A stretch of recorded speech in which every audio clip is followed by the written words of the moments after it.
Hola, ¿qué tal? Me da mucho gusto que estemos juntos en este día viernes 30 de enero. Continuamos con Apocalipsis 22, verso 18 y verso 19. Estamos llegando al final del capítulo 22. Hoy vamos a hablar de la autoridad de la revelación. ¿Qué hay que hacer con la revelación que nos ha dado el Señor a través del apóstol Juan? Yo soy Rafael Pola. Todos sean muy bienvenidos.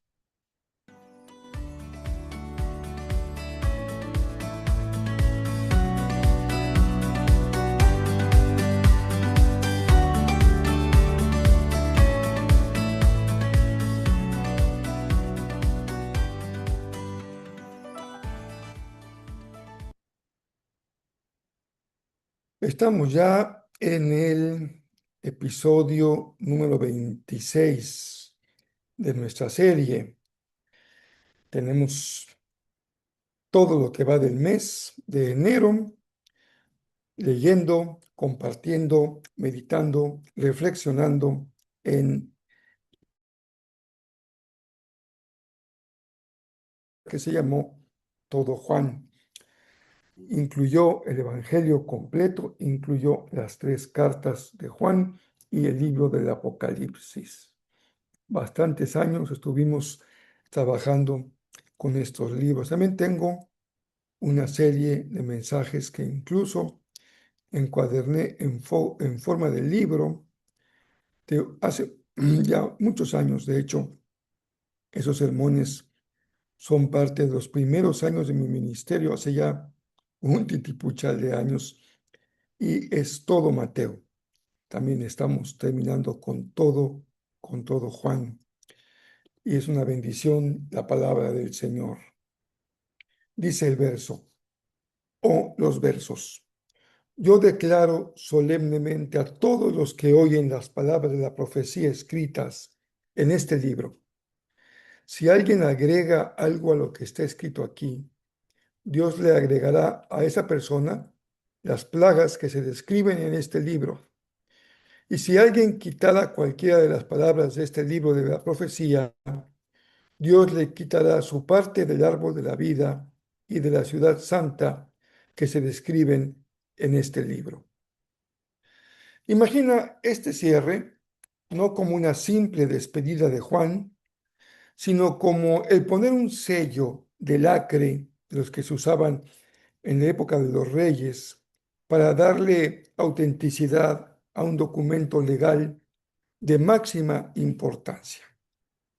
Cuando Juan usa el verbo griego que ocupa este verso, Juan representa en el estrado de un tribunal divino.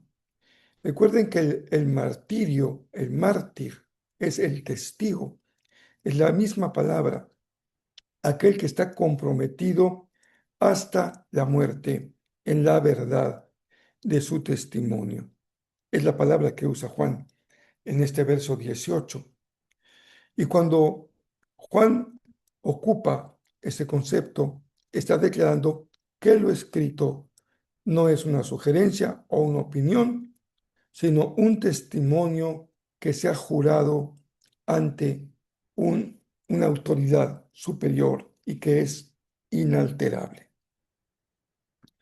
El texto es interesante cuando lo vemos desde la perspectiva de la construcción literaria, porque utiliza una retribución simétrica.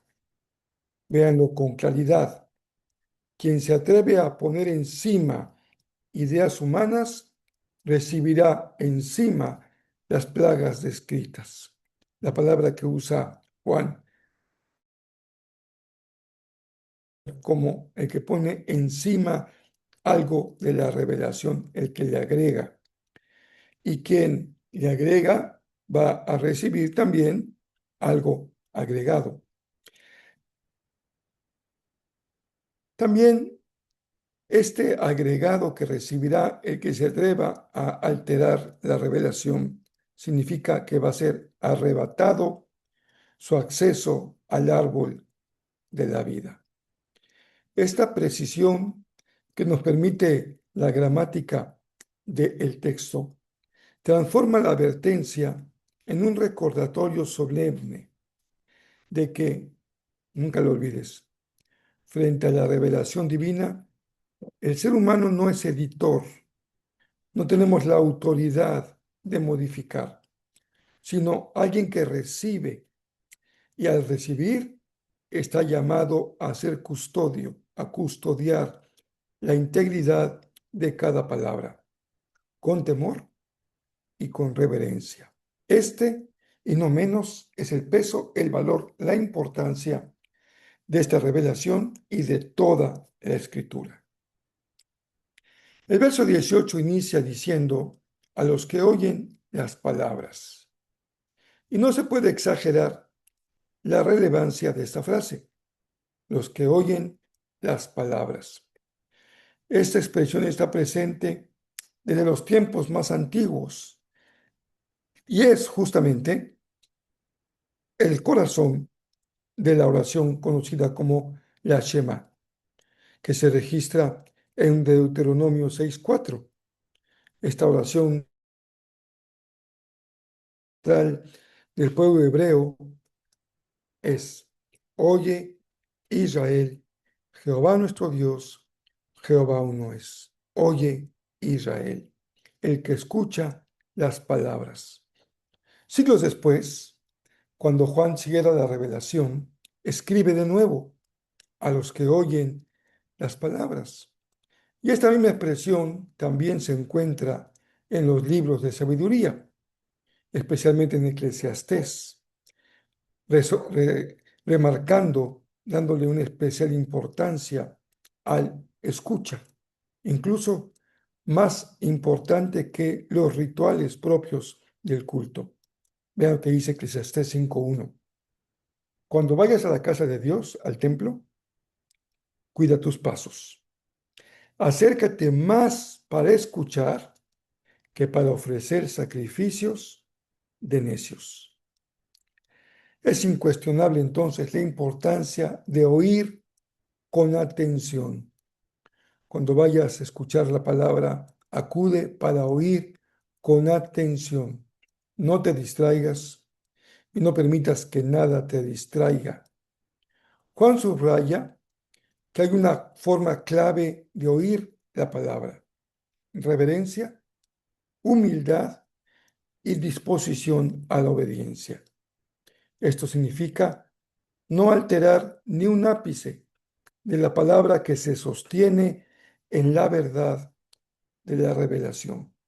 Ya consideramos en días anteriores, estas palabras son fieles y verdaderas. Una palabra que posee autoridad y que debe ser recibida con esa importancia mayúscula. Por eso nunca nos olvidemos que en nuestras comunidades de fe tenemos una expresión que debe ser una práctica. La Biblia es la única norma o regla de fe y de conducta. Hacemos muchas cosas más en las congregaciones que no están en la Biblia, pero no tienen autoridad.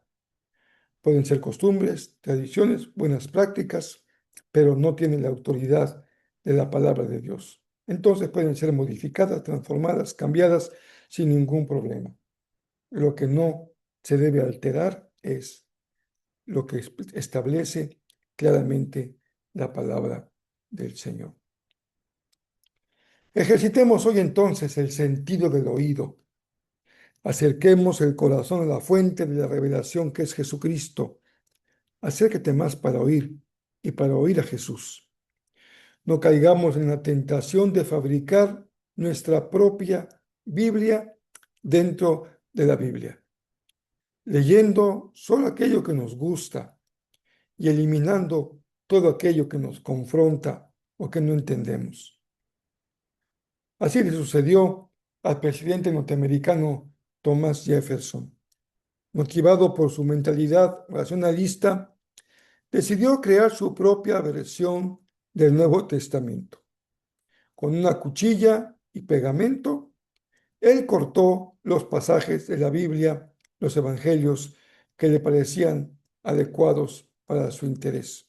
y eliminó de esa mezcolanza que hizo de recortes de Biblia todo lo que hablara de un milagro, de la resurrección, y solamente se quedó con lo que él consideraba era la ética, la moral de Jesús.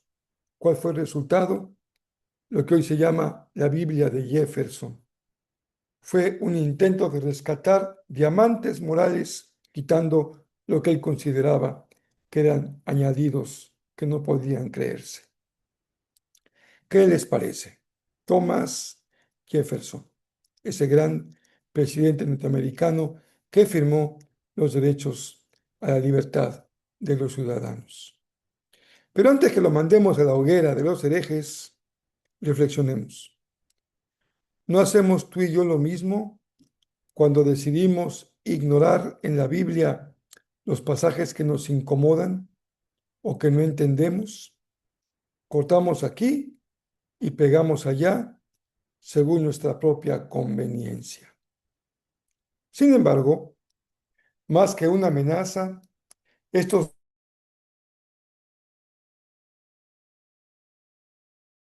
divino nos aseguran que nuestra fe descansa en un lugar firme y que el mensaje original ha sido protegido a lo largo de los siglos, que la Biblia es un libro confiable en el que podemos depositar nuestra confianza. Es toda la revelación para todas las personas, para todo momento de la historia. Hoy viernes, penúltimo día de nuestra serie Reiniciar desde el final, te invito a que dejes a un lado tu cuchillo y tu pegamento. Deja a un lado tus propios juicios con la que pretendes evaluar a la Biblia. Al leer la Biblia, no intentes que ella se adapte a ti. Permite que ella sea la que te transforme a ti. La advertencia de Juan no busca darnos miedo, sino darnos seguridad. El Dios que habló al principio es el mismo que sella su palabra al final. Y su mensaje es tan sagrado que él mismo se encarga de que nada falte y que nada sobre.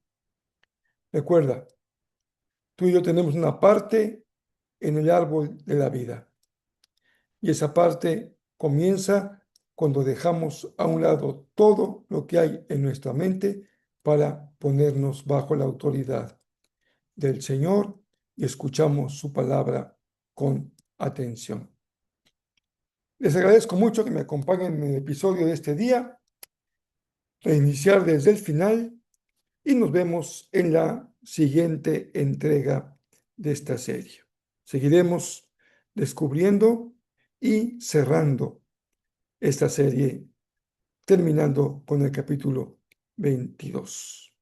Creo que será también la puerta a una eternidad maravillosa. Que el Señor bendiga muy ricamente sus vidas en este día.